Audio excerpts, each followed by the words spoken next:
नमस्कार, मैं प्रिया राज। आप देख रहे हैं हिंद लाइव।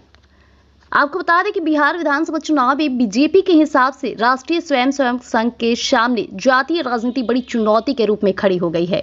संघ प्रमुख मोहन भागवत 2 बार बिहार दौरे पर आ चुके हैं और स्वयंसेवकों को मिशन मोड में भी लगाया गया है। जी हां, बिहार चुनाव बीजेपी के लिए नए तरीके की चुनौतियां लेकर आ रहा है।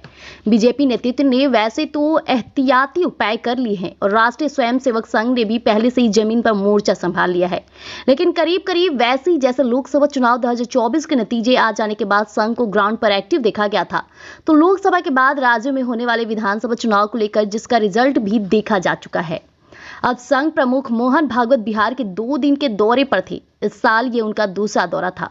मार्च 2025 में भी वो 5 दिन के लिए बिहार दौरे पर गए थे और मुजफ्फरपुर में कई कार्यक्रमों में हिस्सा लिया था। संघ कार्यकर्ताओं को मोहन भागवत अब तक तमाम जुड़ी टिप्स दे आए हैं। मानकर चलना चाहिए कि जमीनी स्तर पर संघ के कार्यकर्ता मिशन में जुट भी गए होंगे।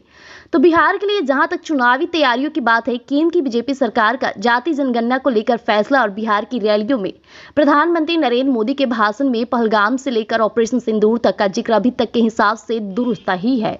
आगे के कैंपेन के लिए मजदूर और कहा जाए तो काफी ज्यादा कठोरात्मक रूप से न्यू तो तैयार किया जा चुका है, लेकिन ऐसे में ऑपरेशन सिंदूर के राजनीतिक इस्तेमाल पर बीजेपी के राजनीतिक विरोधियों की आपत्ति अपनी जगह है, लेकिन संघ के सामने बिल्कुल अलग तरीके की चुनौती है। तो अभी से ये कहना मुश्किल है कि बीजेपी को अभी तक के इंतजामों से फायदा ही होगा या नुकसान। नुकसान होगा तो कितना होगा और फायदा होगा तो कितना। अगर नुकसान ज्यादा हुआ तो फायदे का कोई मतलब नहीं रह जाएगा।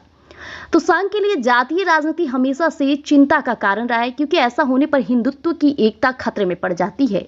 और लोकसभा चुनाव में बीजेपी को जो नुकसान हुआ था उसकी वजह जातीय राजनीति नहीं तो क्या थी। अयोध्या आंदोलन के पूर्णाहुति काल में कहां बीजेपी अब की बार 400 के रास्ते आगे बढ़ रही थी और कहां बहुमत से पीछे रहकर और अयोध्या भी हार गई। अब जबकि केंद्र की बीजेपी सरकार राष्ट्रीय जनगणना के साथ जाति जनगणना कराने का फैसला ले चुकी है, तो संघ के सामने पहली चुनौती तो बीजेपी को चुनावी वैतरणी पार कराने की है। हाल ही में एक कार्यक्रम में संवाद के दौरान मोहन भागवत ने कहा कि आज आवश्यकता है कि समाज जातिगत भेदभाव से ऊपर उठे और एक समरस तथा समावेशी राष्ट्र की ओर अग्रसर हो। संघ प्रमुख की बातों में जातीय राजनीति चिंता साफ तौर पर दिख रही है। जातीय जनगणना का फैसला भी केंद्र सरकार ने ऐसे वक्त लिया जब पहलगाम आतंकी हमले के बाद लोग पाकिस्तान समर्थित आतंकवादियों के खिलाफ एक्शन का इंतजार कर रहे थे। इन दिनों संघ प्रमुख मोहन भागवत के प्रधानमंत्री आवास जाकर नरेंद्र मोदी से मिलने की खबर आई तो लगा था कि पाकिस्तान के खिलाफ बड़े एक्शन पर विचार हुआ होगा, लेकिन जातीय जनगणना कराए जाने के कैबिनेट का फैसला सामने आने के बाद मुलाकात मकसद भी साफ हो गया। साफ है, संघ और बीजेपी ने सोच समझकर मिलजुल कर इस मुद्दे पर सहमति बनाई है और फैसला लिया है।